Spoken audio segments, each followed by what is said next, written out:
존귀하신 하나님, 생명과 빛으로 지혜와 권능으로 언제나 우리를 지키시는 하나님, 성부와 성자와 성령 삼위의 하나님,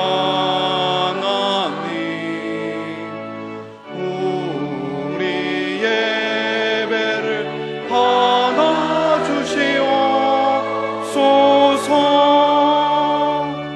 사랑이 넘친 자비하신 하나님, 은혜가 풍성한 구원의 하나님, 자매의 심령에 평안을 주시옵고 죄악과 허물을 용서하여 주소서. 찬송과 영광과 생명 구원의 하나님, 우리 예배를 받아주시옵소서.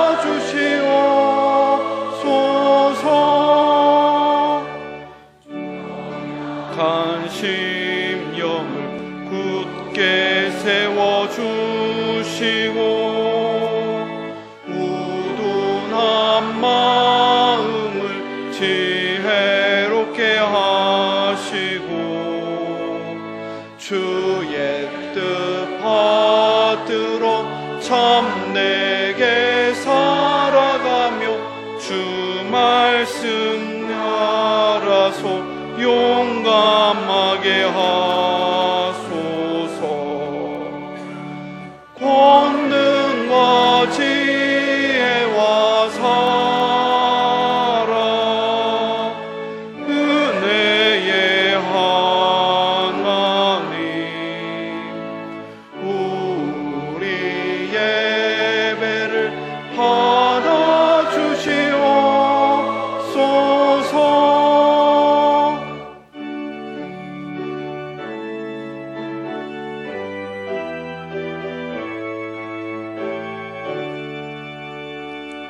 주 앞에 나올 때 우리 맘 기쁘고 그 말씀 힘내어 새 희망이 솟는다. 고난도 슬픔도 이기게 하시옵고 영원의 살아가게 하소서. 우리의 사랑과 기쁨 생명의 하나님, 우리 예배를 받아주시옵소서.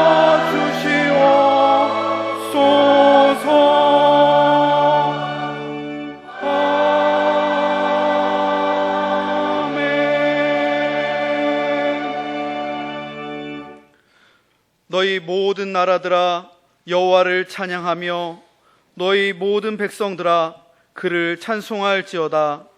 우리에게 향하신 여호와의 인자하심이 크시고 여호와의 진실하심이 영원함이로다. 할렐루야.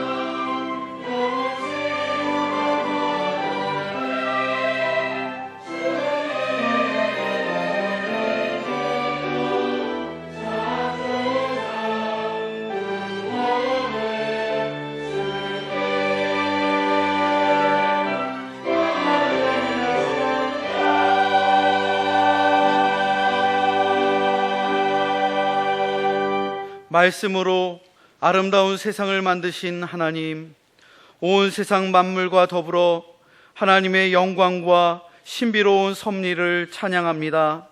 감사하는 마음으로 돌아보는 지난 날이 은혜인 것을 알게 하시고, 감사하는 마음으로 둘러보는 오늘이 행복하게 하시며, 감사하는 마음으로 바라보는 내일이 소망으로 다가오게 하옵소서.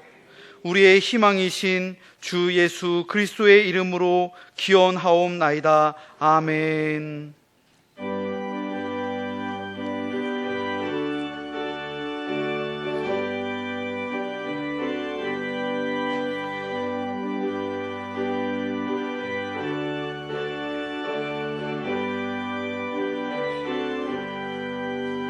찬송하는 소리 있어 사람 기뻐하도다. 하늘 아버지의 이름 거룩하도다. 세상 사람 찬양하자. 거룩하신 하나님께 할렐루야 할렐루야 할렐루야 아멘. 하나님의 나라 권세 영원토록 있도다. 하나님의 영광 나라 거룩하도다. 하늘 보좌 계신 주님, 세상 주가 나시도다. 할렐루야 할렐루야 할렐루야 아멘.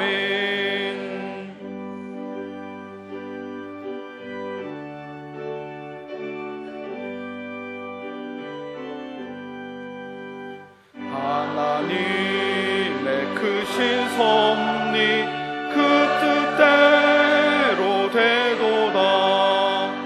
우리 아버지의 뜻은 거룩하도다.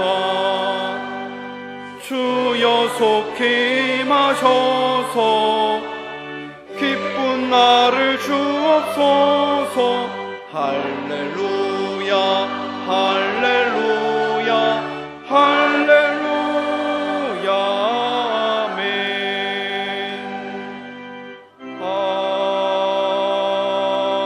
아멘.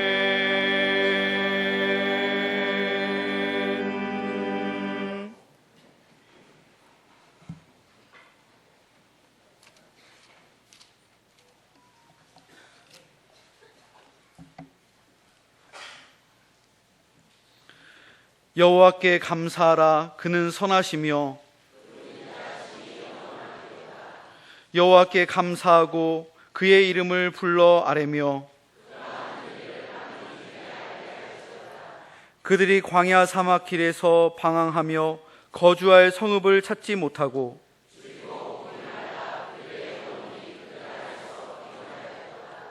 이에 그들이 근심 중에 여호와께 부르짖으매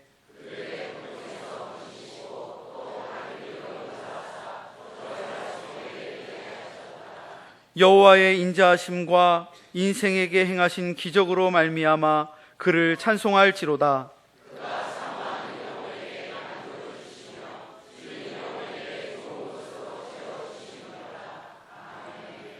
나는 전능하신 아버지 하나님 전지의 창조주를 믿습니다.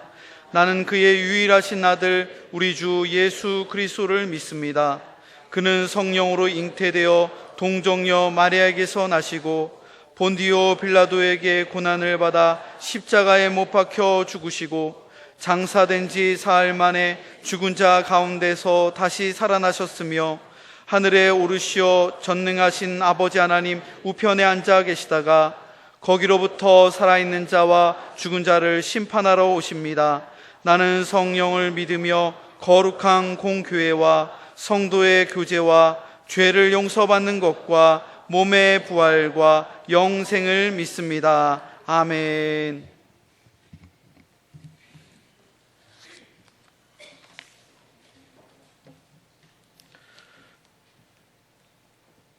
하늘에 계신 아버지 하나님, 2019년 상반기를 잘 마치고 하반기 첫 주일을 맞아서 예배로 먼저 하나님께 영광을 올려드리게 됨을 진심으로 감사드립니다. 이 예배가 아벨의 제사와 같이 하나님께 상달되는 예배가 되게 하여 주시옵소서. 이스라엘 백성이 하나님이 택한 선민이었지만 490년 동안 안식년과 안식일을 지키지 않고 우상을 섬기고 말씀에 불순종하며 하나님 말씀을 경홀히 여김으로 70년 동안 바벨론 포로와 또 로마에게 멸망당한 역사를 저희들은 기억하고 있습니다. 저희들의 삶의 중심인 예배가 바로 드려지고 하나님께서 베풀어 주신 은혜에 합당한 삶을 살아가는 저희가 되어서 이러한 비극의 역사가 되풀이 되지 않고 타산지석으로 삼아서 마지막 때에 하나님께 귀하게 쓰임받는 이 나라와 민족과 교회가 되게 하여 주시옵소서. 7, 8월은 여름 성경학교와 수련회가 있는 달입니다. 올해는 신유와 예수님을 경험하라는 주제로 7월 13일부터 유치부를 기하여 시작하오니 하나님께서 준비하는 기간마다 잘 준비하여서 예수님을 더 깊이 알아가는 좋은 기회가 되게 하여 주시옵소서. 농부가 이른 봄에 좋은 씨를 뿌리고 심고 여름에 거름을 주며 열심히 땀 흘려 수고한 뒤에 풍성한 가을을 기대하듯 올여름 저희들도 열심히 배우고 훈련하여서 풍성한 영적 열매를 기대하는 가을을 맞게 하여 주시옵소서. 수고하시는 목사님과 전도사님, 교회 학교 교사들에게 감당할 수 있는 체력과 또 지력과 영역을 허락하여 주시고 한 영혼 한 영혼 사랑하는 마음을 부어주사 미래 세대를 품고 잘 세워서 믿음의 요산을 이어가는 교회요, 건강한 교회, 하나님을 기쁘시게 하는 교회와 성도들이 되게 하여 주시옵소서. 주님, 이 나라를 위하여 기도합니다. 지금 이 나라는 여러 가지 총체적인 문제로 어려움에 직면하고 있습니다. 개인과 공동체가 작은 이익에 급급하고 이기주의로 물질이 지배하는 하나님이 없는 그런 사회가 되어갑니다. 하나님, 이 민족을 도와주시옵소서. 하나님의 긍휼하심과 도움이 없이는 살아갈 수 없는 줄 아오니 이 나라의 정치와 경제, 교육, 도덕과 윤리 모든 것이 이제 막히고 꼬이고 뒤틀려서 더 나갈 수 없는 지경에 이르렀습니다. 모든 백성이 겸손히 엎드려서 회개하여 다시 살아나게 하여 주시옵소서. 오늘 이 시간 말씀을 선포하시는 박순영 목사님에게 성령의 권능에 힘입어서 주의 자녀들에게 전할 때에 꼭 필요한 말씀이 되게 하셔서 병든 자에게는 치료로, 낙심한 자에게는 위로와 세임을, 구원의 확신이 없는 자에게는 확신으로 역사하는 말씀이 되게 하여 주시옵소서. 오늘 주님께 올려드리는 임마누엘 찬양대 찬양을 하나님께서 받아주시고 홀로 영광을 받아 주시옵소서. 함께하는 저희들에게도 큰 은혜로 역사하여 주시옵소서. 예수님의 이름으로 기도드리옵나이다.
동중 나는 새를 보라.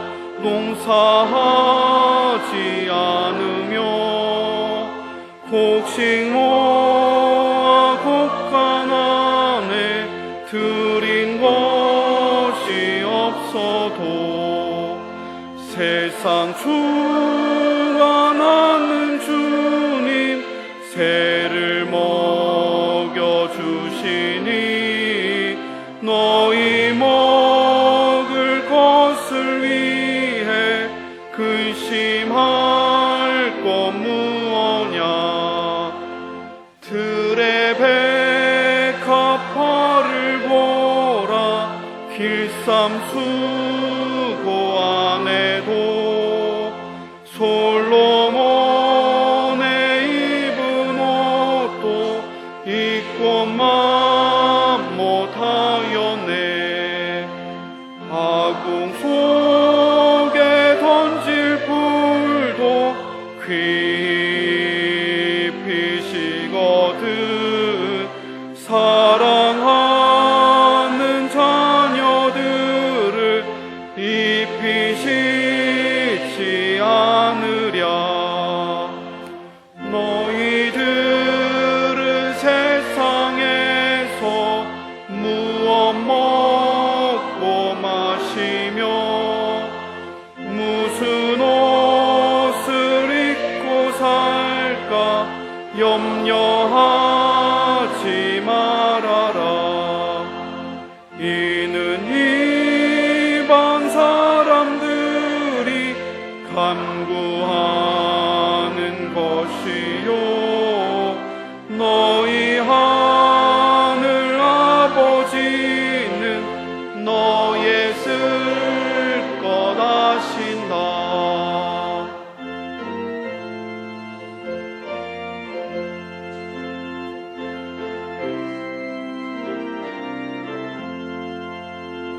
너는 먼저 주의 나라 그의 의를 구하며 하나님이 모든 것을 너희에게 주시리. 내일 일을 위하여서 아무 염려 말지니 내일 염려하지 말라. 오늘 고생 족하다.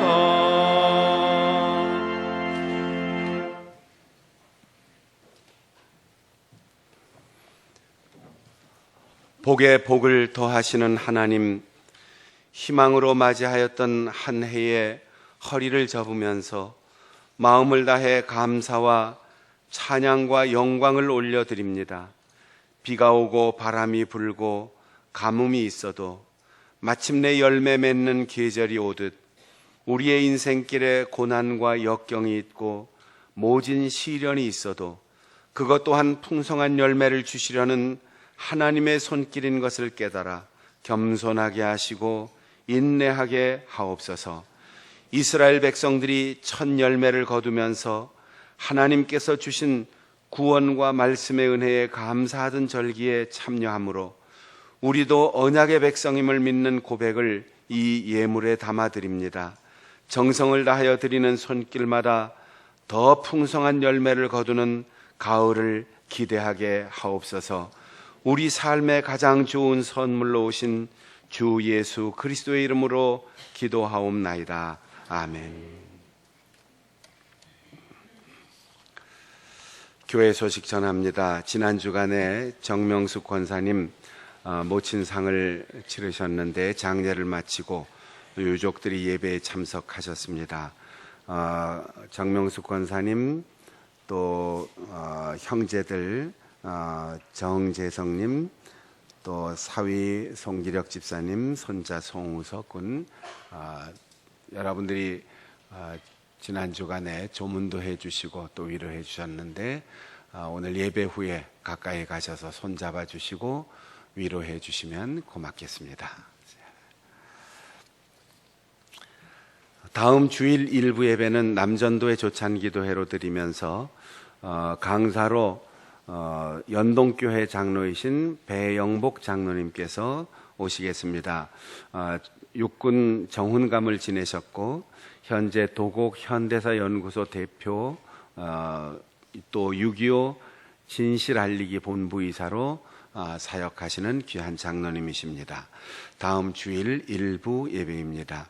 2019년도 여름성경학교 및 수련회 일정 여러분들이 참조하시고 각 교육기관을 위해서 관심 가지고 교사들과 교역자들과 또 우리의 다음 세대를 준비하는 우리의 자녀들을 위해서 적극적으로 격려해 주시고 후원해 주시기 바랍니다.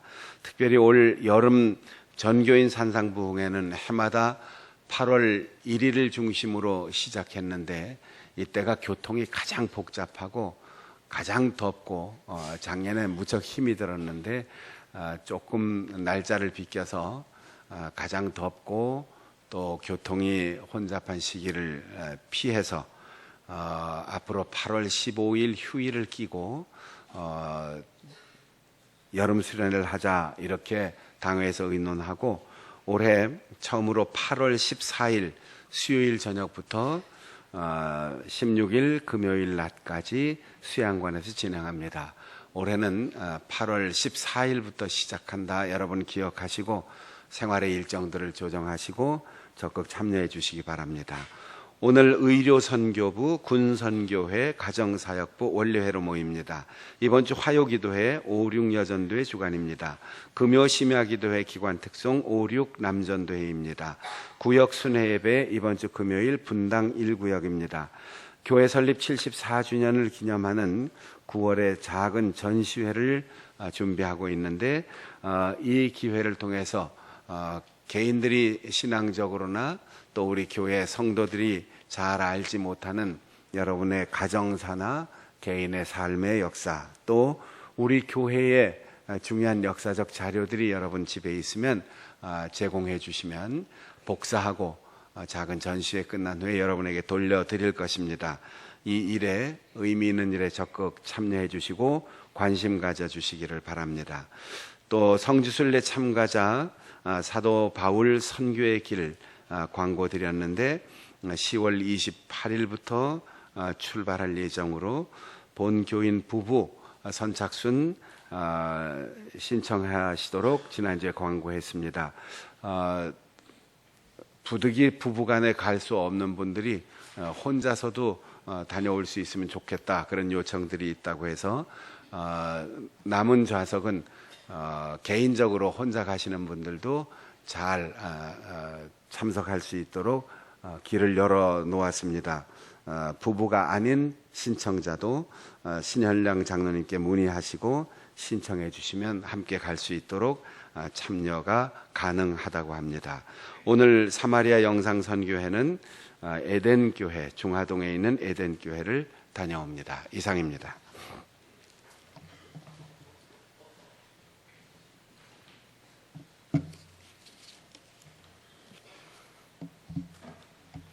오늘 우리에게 주시는 하나님의 말씀은 신약성경 갈라디아서 제6장 7절부터 16절까지의 말씀입니다.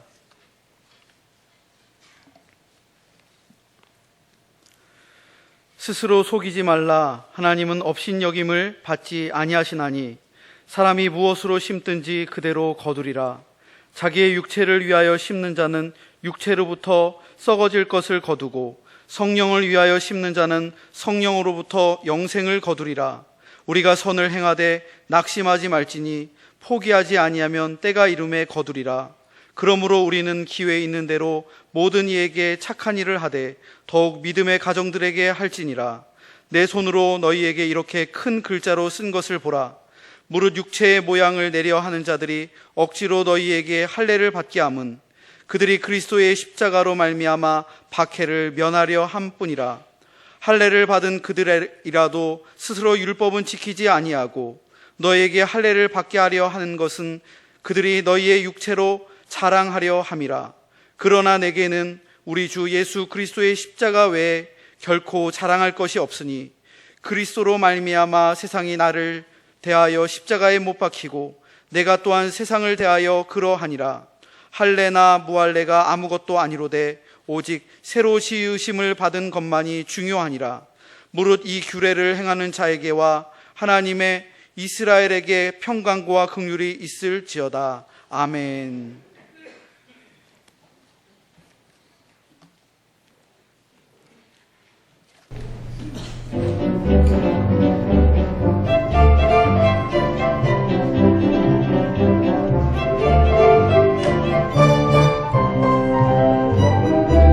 하나님의 높은 소리 천지 진동할 때에 예수 영광 중에 구름타시고 천사들을 세워놓고 모든 곳에 보내어 구원받은 성도들을 모으리. 나팔 불 때에는 부를 때에 같이 참여하겠네. 나팔 불 때 나의 이름 나팔 불 때에는 부를 때에 같이 참여하겠네. 하나님의 높은 소리 천지 진동할 때에 예수 영광 중에 구름 타시고 천사들을 세워놓고 모든 곳에 보내어 구원받은 성도들을 모으리.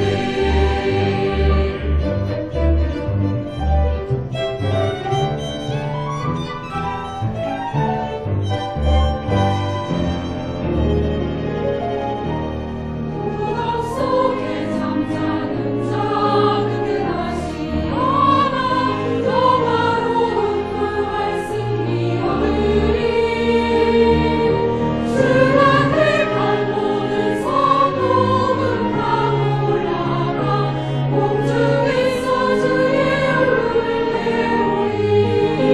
나팔 불 나의 이름 나팔 불 때에는 부를 때에 잠시 참여하겠네.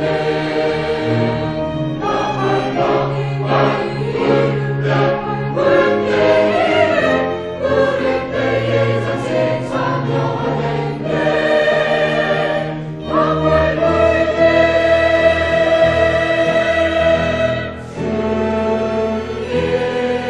다시 오시라를 우리할 수 없으니 항상 기도하고 깨어 있어서 깊은 데로 불안해 우리 나가서 그때까지 천국에 가리겠네.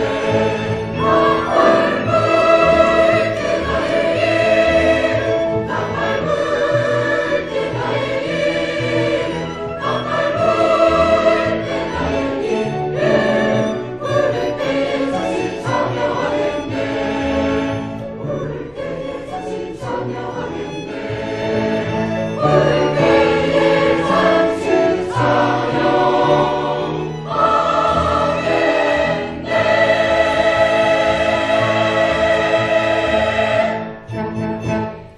할렐루야.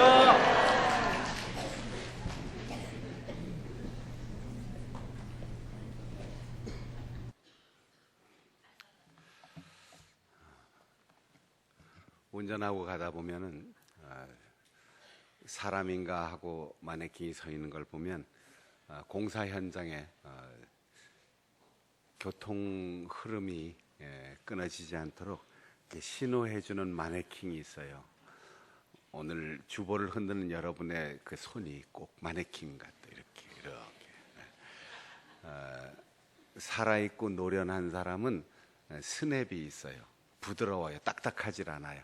처음 배울 때는 빳빳하거든요. 근데 아직도 올 1년이 다 가도록 계속 뻣뻣한 모습으로 하는 분들도 있고, 이제는 스냅이 이렇게 잘 움직이는 분들도 있는데, 옆 사람에게 피해가 가지 않도록, 그러나 이게 이렇게 뻣뻣하게 저 길가의 마네킹처럼 그러지 않도록 내 손목과 표정과 얼굴, 온몸도 아주 부드럽게 움직이고, 이 주보도 흔들 때 이게 이렇게 왔다 갔다 하지 않도록 할렐루야 하고 이 스냅이 움직여서 이 종이에서도 펄럭펄럭 소리가 좀 나야지 돼요.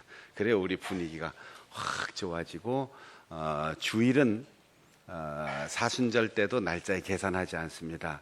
고난이 와도 주일은 부활의 날이 기쁨이 넘치는 날입니다. 이제 한 해의 절반이 지나고 후반기를 향해 가는데 우리가 좀 더 부드럽고 좀 더 유연하고 그래도 장충단교회 새 신자가 아니고 프로 신자, 오래된 신자 그런 모습이 좀 드러날 수 있도록 자 주보를 가운데를 쥐면은 안 꺾어집니다. 그러니까 밑에를 쥐고 손목도 표정도 다 부드럽게 하면서 여기서 소리가 좀 날 수 있도록 자 한번 해보겠습니다. 할렐루야. 네, 할렐루야 이거 하고 할렐루야 하고 다르니까 한 번 더 할렐루야. 네. 한 주간 동안 힘들고 어려운 일이 있어도 또 마음속에 근심 걱정 염려 다 가지고 나왔어도 우리가 하나님 앞에 찬양을 올려드리는 찬양대에 그 찬양에 맞춰서 나도 그렇게 고백합니다. 나도 그렇게 행복한 즐거움을 노래합니다. 아멘 할렐루야 하고 환호할 때 여러분의 마음속에도 기쁨과 평강이 충만할 수 있기를 축복합니다. 로마 시대에 편지를 쓸 때 그 편지는 대개 직접 쓰지 않고 받아 적는 대필가들이 있었습니다. 그래서 주인이 자기가 하고 싶은 말을 쭉 하면 옆에서 속기사처럼 받아 적는 사람이 있어요. 그리고 맨 마지막에 직접 말하는 사람, 주인공이 거기다가 사인을 합니다. 물론 제대로 내 뜻이 잘 표현됐는지 빠진 건 없는지 정확하게 기록되어 있는지 살펴보고 수정한 다음에 마지막에 사인을 하죠. 바울 사도의 편지도 마찬가지입니다. 그 편지를 직접 다 쓰는 게 아니고 바울 사도가 구술하면 그걸 받아 적는 거예요. 설교자에게도 고민이 있습니다. 원고를 충실하게 다 쓰고 한자라도 틀리지 않으려고 원고를 보다 보면 듣는 사람이 답답해지는 거죠. 그러나 원고에 충실하지 않고 말재주에 맡기면 피곤하거나 혹은 마음에 상처가 있거나 아니면 나이가 들면 그 내용을 자꾸 잊어버려서 더듬게 되고 답답하게 되는 거죠. 그리고 내용이 언젠가는 자꾸 부실하게 되는 거죠. 설교하는 사람의 고민이 이 양자의 균형을 유지하기 위해서 설교 원고를 충실하게 준비하고 공부하고 기도하되 설교하기 직전까지 그것을 머릿속에 다 집어넣고 자기의 감정을 그 속에 이입하고 가능하면 원고를 보지 않고 그 내용을 그대로 숙지해서 서로 눈을 마주치면서 설교할 때 글을 읽는 것보다 같은 내용이지만 서로의 마음이 오고 가기 때문에 감동이 더해진다는 거죠. 바울 사도가 편지를 쓸 때 특별히 고린도 서신 같은 경우에 우리가 잘 아는 사랑의 노래가 포함되어 있어요. 사랑은 오래 참고 사랑은 온유하고 사랑은 투기하지 않고 사랑은 자랑하지 않고 사랑은 오래 참습니다. 이 얘기가 글로 읽는다면 얼마나 딱딱하고 얼마나 건조하겠습니까? 그런데 바울 사도가 지금 옆에 기록하는 사람이 있기 때문에 눈을 감고 눈물을 글썽이면서 고린도 교회 성도들을 그리워하면서 그 속에 명사가 아니고 개념이 아니고 동사로서의 사랑을 설명하고 그들이 사랑의 공동체를 이루기 위해서 사랑은 오래 참습니다. 사랑은 교만하지 않습니다. 사랑은 자기를 자랑하지 않는 것입니다. 이렇게 눈앞에 있는 성도들에게 하는 말처럼 그렇게 노래를 할 때 옆에서 받아 적는 거죠. 고린도전서 16장 21절에 보면 그 내용들이 다 기록된 다음에 바울 사도가 확인을 합니다. 내가 친필로 당신들에게 인사를 합니다. 바울 사도가 사인을 할 때는 맨 마지막에 바울 이렇게 이름을 적고 그 끝에 한두 마디 첨부하는데 대략 형식이 같습니다. 당신들에게 평강이 있기를 주님께서 곧 오실 겁니다. 그래서 샬롬 마라나타 이렇게 붙이고 끝나는 거예요. 이미 할 말 다 했고 기록을 정확하고 온전하게 했으니까 인사만 하고 이름만 쓰면 돼요. 그러나 오늘 갈라디아 교회에 보내는 편지는 이 형식에서 약간 벗어납니다.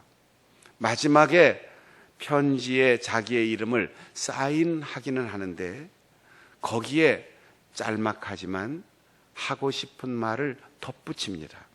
그리고 큰 글씨로 내가 친필 사인을 한다 이렇게 표현합니다. 큰 글씨란 말은 작은 글씨를 쓰기 어려울 만큼 바울 사도의 눈에 이상이 있다는 이야기일 수 있어요.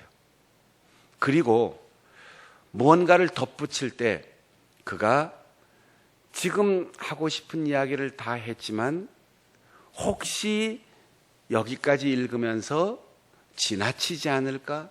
중요한 것 빠뜨리지 않을까? 읽는 사람들에게 배려하기 위해서 다시 한번 그동안 한 얘기, 이 편지의 전반부 전체를 요약하는 몇 마디를 붙입니다. 그러면서 내가 큰 글씨로 내 이름에 서명을 하면서 당신들에게 지금까지 한 이야기를 요약해서 다시 한번 강조하고 싶습니다.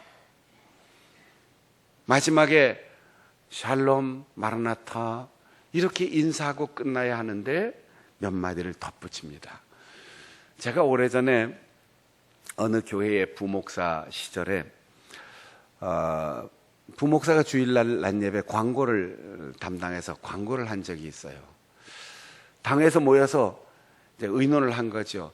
담임 목사가 광고하는 게 전달이 잘 될까?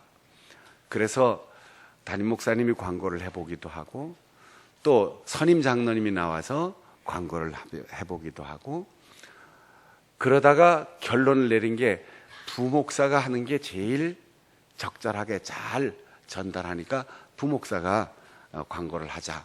그래서 교회 광고를 주일 낮 예배에 제가 30살 그때 부목사로 심호하면서 광고를 합니다.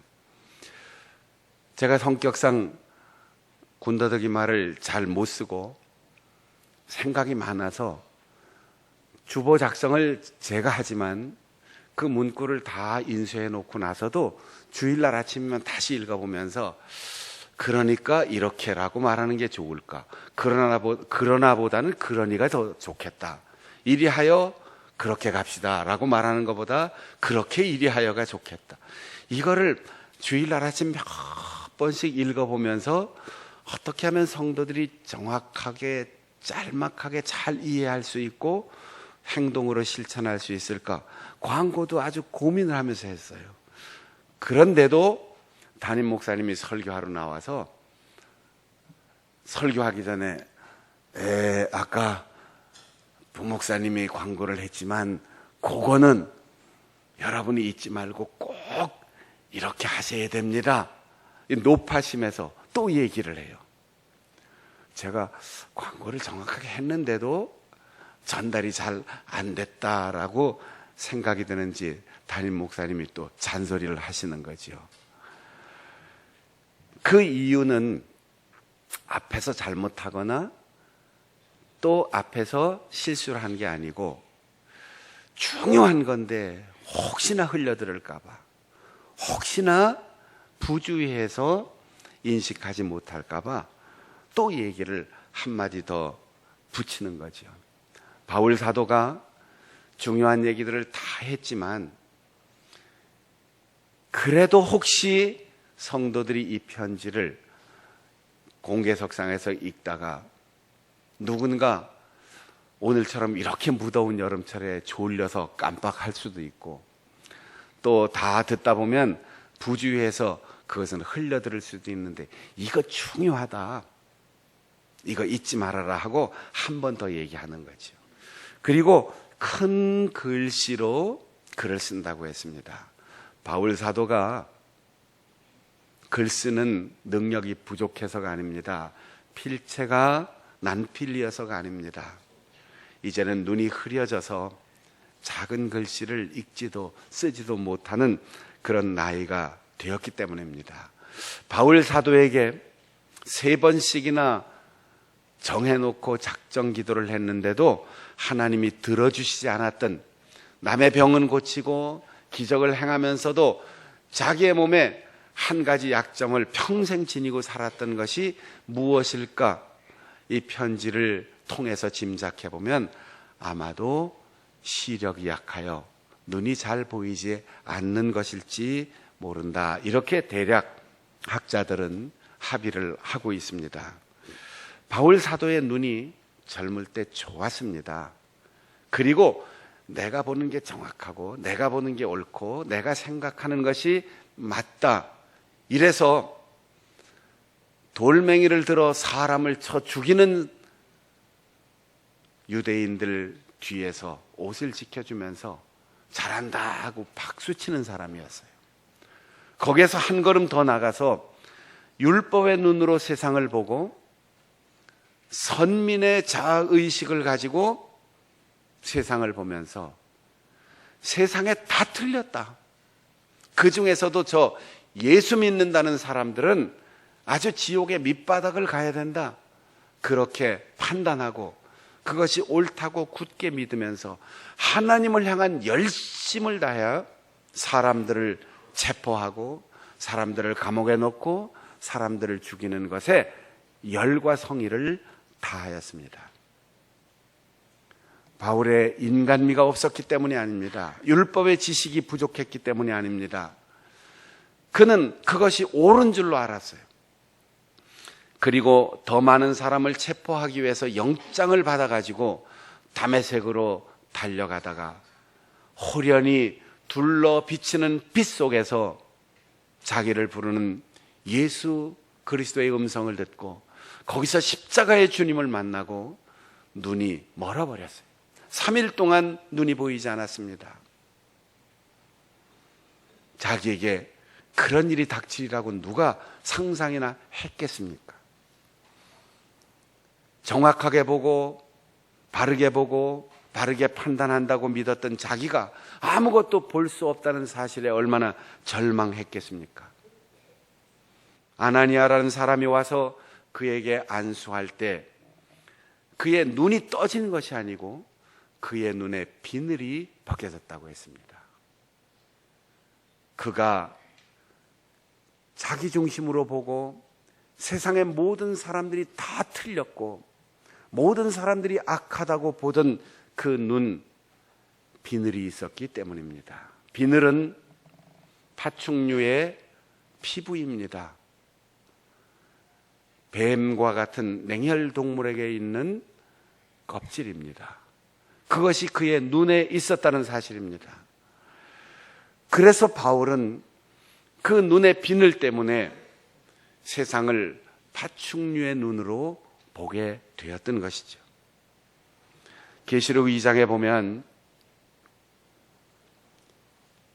너희가 마지막 날에 볼 것, 이 세상의 온전한 승리를 이루시는 예수 그리스도 앞에 패배하는 존재, 옛 뱀, 용, 마귀, 사탄, 이렇게 표현하고 있습니다. 사랑하는 여러분, 왜 우리는 세상을 볼 때 다 틀린 걸로 보일까요? 왜 다른 사람이 고통을 당하고 어려운 일이 있고 힘들고 아픈 소식이 전해오는데 내 마음은 싸늘하게 반응하지 않을까요? 왜 다른 사람의 약점과 허물만 보이고 자기 자신의 약점과 허물은 전혀 보이지 않을까요? 바울 사도는 이 비늘이 벗겨지기 전에는 세상의 모든 것이 완벽하게 자기를 위하여 있다고 생각했습니다. 그리고 모든 사람들이 다 틀렸다고 생각했습니다. 죽는 사람 옆에 있어도 눈도 하나 깜짝하지 않는 천피 동물과 같았습니다. 그런데 이 비늘이 벗겨지고 나니까 세상 모두가 다 틀린 게 아니고 내가 죄인 중에 괴수라는 사실을 보게 되었습니다. 자기가 얼마나 악한 존재인가를 깨닫게 되었습니다. 이방인들이 얼마나 구원이 필요한 존재인가를 알게 되었고, 죄인이라고 손가락질 하던 그들이 얼마나 하나님의 사랑을 받는 존재인 것을 알게 되었습니다. 오늘 우리의 눈에 바울 사도의 눈을 가로막았던 그 뱀의 껍질, 비늘이 깨끗하게 벗겨져 나갈 수 있기를 축복합니다. 그리고 세상을 따뜻한 사랑으로 보고 이 세상 모든 나라 모든 백성들을 하나님의 자녀로 보고 자신의 인생이 남에게 존경받고 박수받는 존재가 아니라 섬기고 낮아지고 품고 다시 한번 그들을 주 앞으로 인도해야 할 사명을 알게 된 것처럼 우리의 마음이 그렇게 보는 시각에서부터 변화될 수 있기를 바랍니다.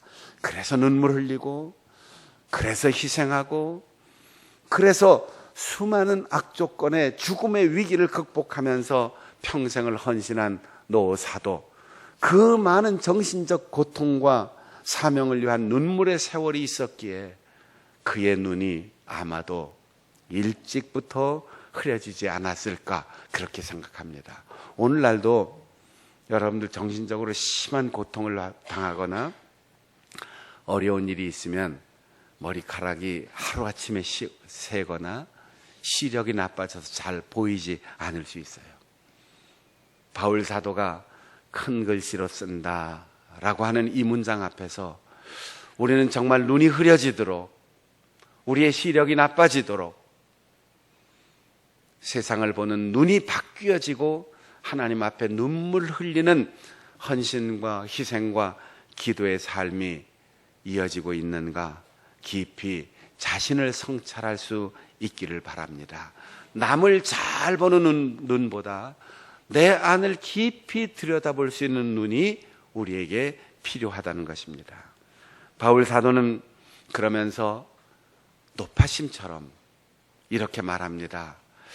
우리가 고난 속에서도 잘 참고 우리의 이웃을 품고 사랑하고 선하게 살려고 애를 쓰는데 끝이 없는 것 같다. 그러나 심었다면 반드시 심은 대로 거둘 날이 올 것이다. 그러니 포기하지 마라. 여러분, 우리가 정말 신앙과 사명으로 살다 보면 실망할 때가 있어요. 내가 몇 번이나 참았는데, 내가 저 사람한테 이렇게 양보했는데, 내가 이렇게 참고 위로해주고 격려해 주었는데, 내가 이만큼 희생했는데 나에게 뭐 돌아오는 게 있어야지, 이런 생각을 할 수가 있죠. 그런데 바울 사도는 갈라디아 교회에게 두 가지를 얘기합니다. 심은 대로 거두는데 육체를 위하여 심으면 썩을 것을 거둔다. 영생을 위하여 심으면, 성령으로 심으면 영생을 거둔다. 우리는 자꾸 이분법적으로 썩을 것, 육체, 그러면 보잘것없는 것이라고 생각하는데, 그러면서도 우리가 정말 보잘것없다고 생각합니까? 우리는 다 육신을 위하여 살아요.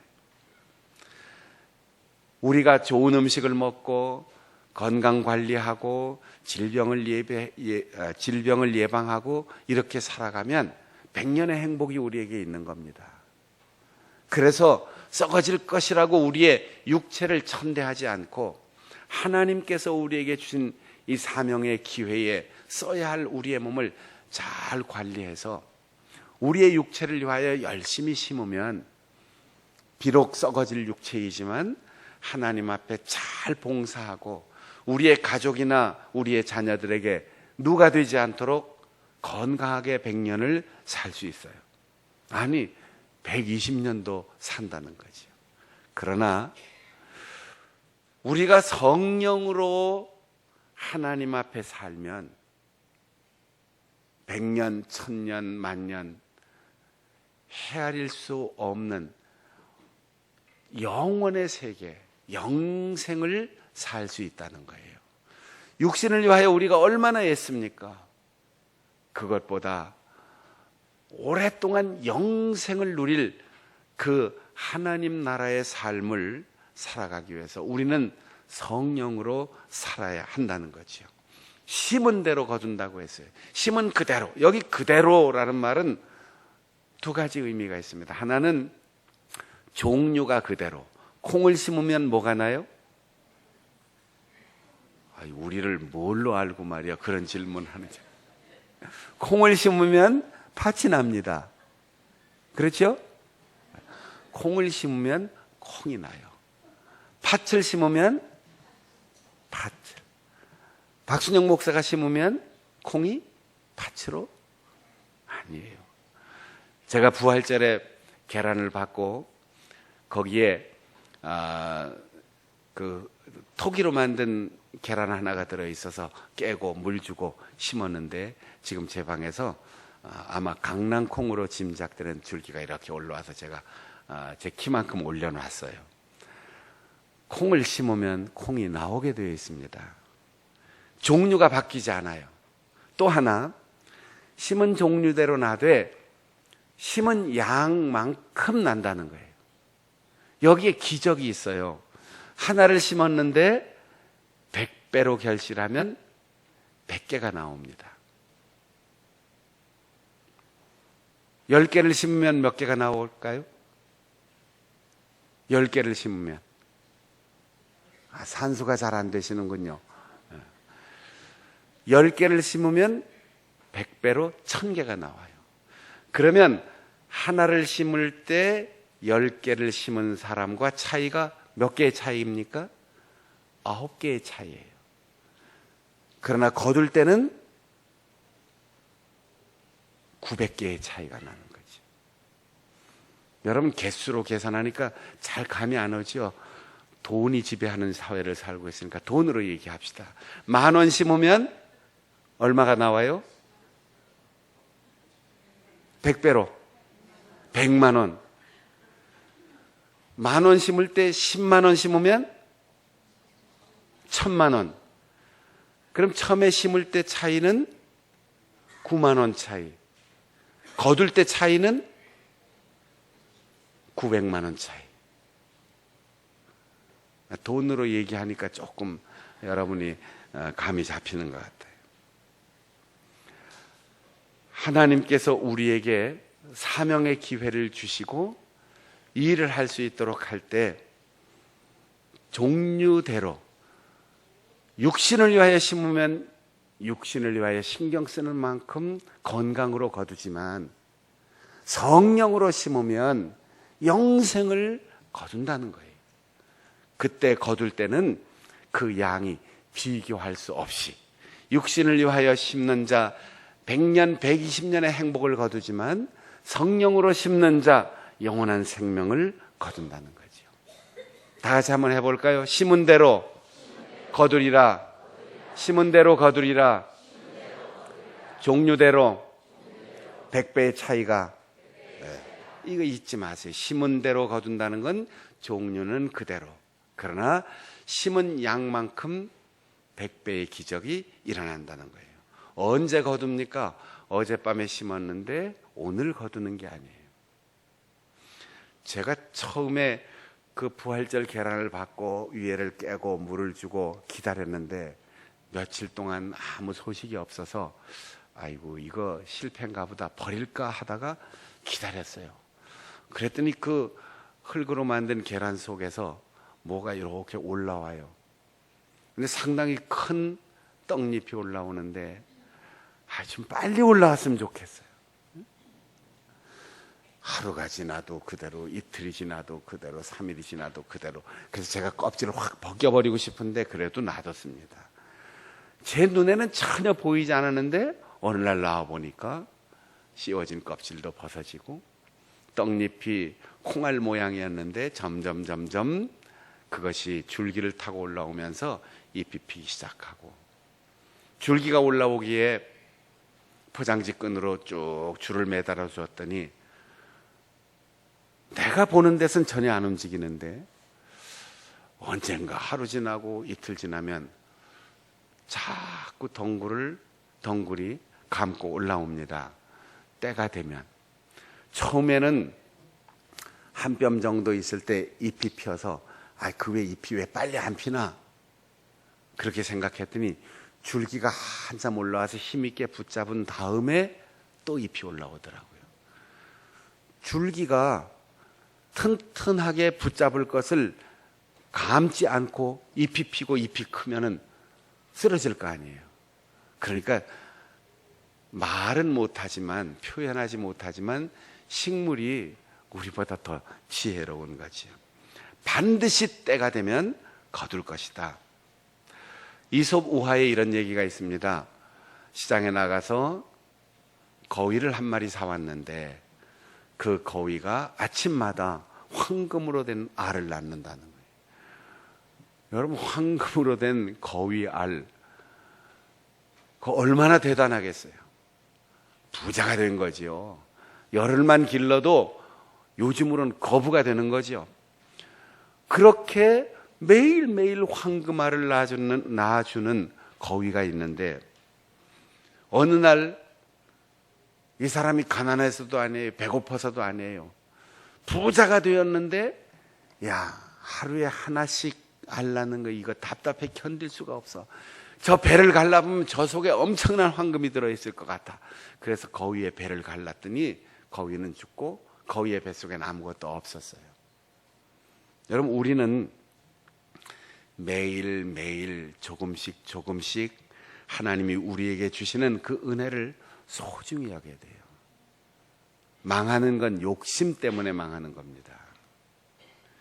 수학은 때가 와야 되는데 때가 될 때까지 포기하지 않으면, 좋은 일을 하면서 낙심하지 않고 지치지 않도록 기다리면 그때는 반드시 온다. 따라해 보겠습니다. 그때는 온다. 그때는 온다. 그때는 온다. 내가 급하다고 여름에 열매가 열리지 않습니다. 내가 아무리 급해도 어제 심고 오늘 열매를 거둘 수 없습니다. 반드시 가을까지 기다려야 돼요. 그때까지 지치지 않도록 건강관리하시고, 그때까지 실망하지 않도록 마음 다스리고 하나님의 때를 기다려야 되는데, 우리는 자꾸 내 때에 하나님이 맞춰주시기를 바라는 거예요. 하나님의 때는 따로 있어요. 하나님의 때가 오면 반드시 우리가 선하게 살고 영적으로 살고 성령에 사로잡혀서 믿음으로 산 것, 아름답고 풍성한 열매를 우리의 가슴에 안을 수 있을 것입니다. 바울 사도는 마지막으로 왜 유대인들이 갈라디아 교회 공동체에 들어와서 유대인이 아닌 이방인이 예수 믿고 구원받는다 할지라도 율법을 지켜야 하고 할례를 받아야 한다 이렇게 말하는지 그들의 속셈을 아느냐? 이방인 신자들을 위해서가 아닙니다. 이방인 신자들을 올바로 가르치기 위해서가 아니라 자기들을 자랑하기 위해서예요. 여러분, 성적표 좋은 거 받으면 다른 사람에게 보여주고 싶지요. 다른 사람 공부 잘하라고 그런 게 아니고 너보다 내가 공부를 잘하는 거예요.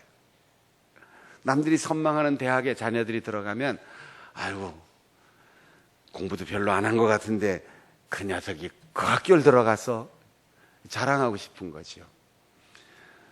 유대인들이, 율법주의자들이 갈라디아 교회 성도들에게 너희들도 율법을 지키고 할례를 받아야만 아브라함의 자손이 될 수 있다 이렇게 말할 때, 율법을 철저하게 잘 지킬 수 있는 사람이 누구예요? 유대인의 관습과 역사 속에 인맥 관계, 습관 속에 살아온 유대인들 외에는 그렇게 지킬 수가 없어요. 그러니까 결국 이방인 교회 속에서 유대인들이 거봐 힘들지, 잘 안 되지, 너는 실패자야, 우리밖에 구원받을 자들이 없어, 스스로를 자랑하기 위해서입니다. 여러분, 혹시 다른 사람과 비교해서 우리 교회가, 우리의 가족이 우월하다 그렇게 느낌을 받은 적이 있습니까?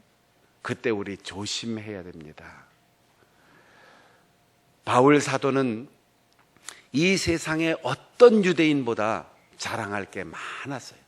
타고난 혈통도, 그리고 율법의 지식도, 그 율법을 철저하게 지키는 열심도 누구도 따라올 수 없을 만큼 완벽한 사람이었습니다. 그런데 그 눈에 비늘이 벗겨진 이후 세례를 제일 먼저 받았다고 했어요. 세례는 죄인이 받는 겁니다. 바울은 스스로 자신이 죄인임을 인정하고 겸손하게 세례를 받았습니다.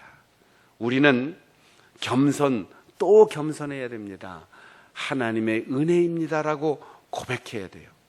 행위를 자랑하고 계산하고 비교하고 그것으로 자기의 자랑을 삼는다면 우리는 눈의 비늘이 벗겨지기 전에 바울과 다를 바가 없습니다. 다윗이 임금이 되었을 때 그가 온 백성들의 숫자를 지파별로 계수하라고 했습니다. 군대 징집도 해야 되죠. 세금도 부과해야 되죠. 또 길을 닦고 성을 건축하기 위해서 부역도 시켜야 되죠. 그러니까 숫자를 계산할 수밖에 없어요. 그런데 성경에는 그가 진심을 다하여 하나님을 사랑하고 백성을 사랑하고 보살피기 위해서 계수한 것이 아니고 사탄이 다윗의 마음을 충동시켜서 옆구리를 찔러 그가 인구를 계수하게 했다. 이만큼 인원이 많아졌고 이만큼 재정이 많아졌고 이만큼 땅이 넓어졌고 이렇게 멋진 건물을 지었는데 이걸 자랑하고 싶었던 것이죠. 이 숫자의 노예가 되면 우리는 자꾸 자랑하는데 자랑하면 할수록 점점 더 허전하게 됩니다. 육체의 모양을 따라 살면 자꾸 자랑하게 되죠. 내가 얼마나 예쁜지. 우리가 하늘에서 보면 다 비슷비슷할 텐데 그 몇 센치 차이 가지고 얼마나 서로 비교합니까? 몸무게가 좀 무겁고 가볍고 이거 몇 킬로 차이인데 얼마나 비교합니까? 근데 그런 육체로는 자랑한다는 것이 아무런 의미가 없다는 거예요. 바울 사도는 말합니다. 나는 딱 한 가지 자랑하고 싶다. 예수 그리스도의 십자가. 예수 그리스도의 십자가 외에는 내가 자랑할 것이 없다. 아무도 나를 괴롭히지 마라. 도말하지 마라. 내 몸에 예수 그리스도의 흔적을 가졌다. 이 흔적, 상처라는 말이 우리말로는 상처밖에 없는데 고대 헬라어나 라틴어에는 이 상처에 해당하는 말들이 많이 있어요. 그래서 경우마다 다 달라요. 의학 용어에서 라틴어로 상처가 아주 염증, 피부, 깊은 상처, 옅은 상처, 많은 상처, 마음의 상처, 이 용어가 다 달라요. 오늘 여기 그리스도의 흔적을 가졌다, 십자가의 상처를 가졌다라고 할 때 스티그마라는 말을 썼는데 이것은 숫자는 적지만 깊이 남는, 없어지지 않는 흔적을 가르칩니다. 십자가를 박았던 움푹한 땅의 그 구멍, 채찍에 맞아서 살점이 떨어져 나간 그 상처, 십자가에 못 박힌 그 떼워지지 않고 메꿔지지 않는 그 상처, 그것이 바울 사도에게 있다는 거예요. 많은 상처, 다양한 상처를 트라우마라고 해요. 마음속에 명예가 훼손되고 가슴속에 깊은 정서적 상처로 남는 것을 블란테스라고 해요. 여러분, 바울 사도는 자기의 몸에, 자기의 마음에 예수 그리스도의 십자가에 못 박힌 그 흔적이 그대로 와 있다는 거예요. 사랑하기 때문에, 피해갈 수 없는 사명 때문에 받았던, 그래 내가 상처를 받고 내가 죽어야만 세상의 모든 사람들이 살 수 있었음을, 그래서 바울 사도는 십자가의 흔적만 자랑한다고 했어요. 여러분, 예수 그리스도를 위하여 그리스도의 몸된 교회를 위하여 여러분이 예수님이 밤을 새워 기도한 그 땀 한 방울이 여러분에게 있었습니까? 우리가 사는 동안 왜 내가 이 짐을 져야 되느냐 반문은 했지만 상처받고 아픔을 겪으면서 피 흘린 적이 있습니까?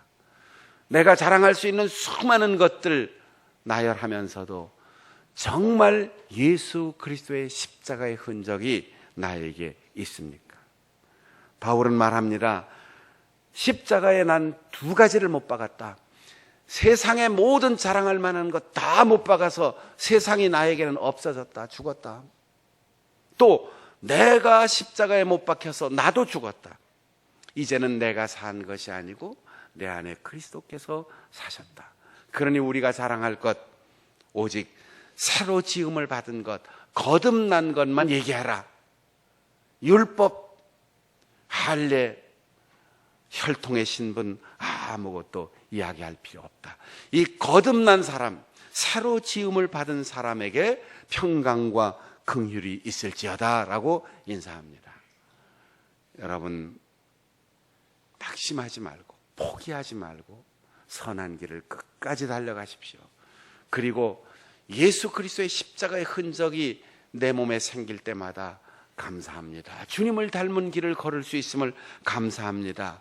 그렇게 인생의 가을까지 걸어간다면 여러분을 통하여 하나님께서 계획하신 의의 열매들이 주렁주렁 맺힐 것입니다. 한 해의 절반을 보내고 맥주 감사주의를 맞이한 오늘 우리의 기쁨이 또 후반기 추수 감사절 농사의 기쁨, 진리의 열매가 맺고 소망이 열매가 맺는 아름다운 날들을 바라보면서 때가 이르면 심은 대로 거둘 것을 믿고 기다리는 우리 모든 성도들이 되시기를 바랍니다. 기도하겠습니다. 심은 대로 걷고 심은 만큼 거둘 것을 믿습니다. 하나님 앞에 간절히 고백하며 십자가만 자랑하겠습니다. 그때까지 결코 포기하지 않고 선하게 살겠습니다. 그렇게 통성으로 기도하겠습니다. 하나님 아버지 감사합니다. 심어놓고 조바심하지 않게 하시고 심기 전에 먼저 계산하고 헤아리고 판단하고 결정하지 않게 하시고 주께서 우리에게 사명의 밭을 주실 때 그곳에 심게 하시되 성령을 통하여 영생을 거둘 수 있는 농사꾼이 되게 하여 주시옵소서. 심은 만큼 100배로 거둘 것을 믿고 주 앞에 인색하지 않게 드리고 이웃을 위하여 사랑의 손길로 나누어 주고 섬길 수 있도록 도와주시며 내 때가 아닌 하나님의 때를 기다릴 수 있도록 포기하지 않는 인내의 마음을 허락하여 주시옵소서. 하나님, 지금까지 내가 우월감을 가지고 비교하고 자랑해오던 모든 것들 다 버리게 하시고 우리의 눈에 다른 사람을 싸늘하게 대하는 뱀의 비늘과 같은 것들이 다 벗겨지게 하셔서 자신을 깊이 성찰하고 다른 이들을 불쌍히 여기고 사랑의 마음으로 보살피는 넉넉한 마음 주셔서 십자가를 통하여 세상이 죽고 십자가를 통하여 내가 죽고 십자가를 통하여 오직 새로 지음을 받은 거듭난 우리에게 평강과 긍휼을 허락하여 주시옵소서. 맥주 감사주의를 맞이하면서 주 앞에 정성을 다하여 드린 손길들마다 주께서 은혜를 더하여 주시고 가을의 풍성한 수확을 허락하여 주옵소서. 예수님의 이름으로 기도하옵나이다. 아멘.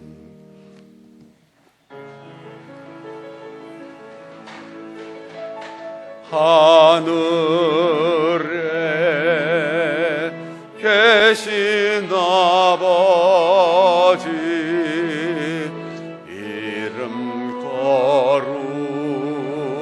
거룩하사 주님 나라 임하시고 뜻이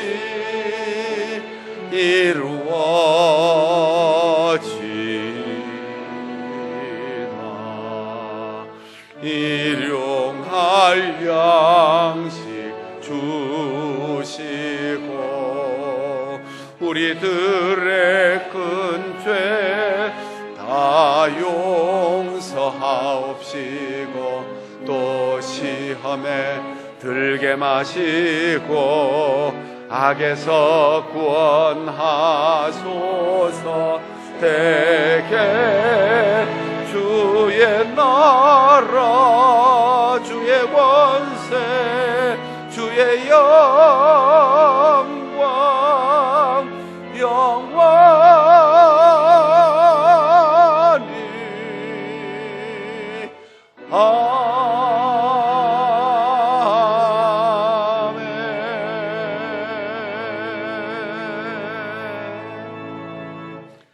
우리를 위하여 십자가에서 죽으신 주 예수 그리스도의 은혜와 독생자를 보내주신 아버지 하나님의 크신 사랑과 믿고 깨달은 대로 살아갈 수 있도록 지혜와 용기 주시는 보혜사 성령의 교통하심이 우리가 심은 대로 거둘 것을 분명히 믿고 가을 추수를 소망하며 결코 사랑과 선행을 포기하지 않고 십자가만 자랑하며 살기로 다짐하는 우리 모든 성도들의 삶 가운데 영원히 함께 하시기를 간절히 축원하옵나이다.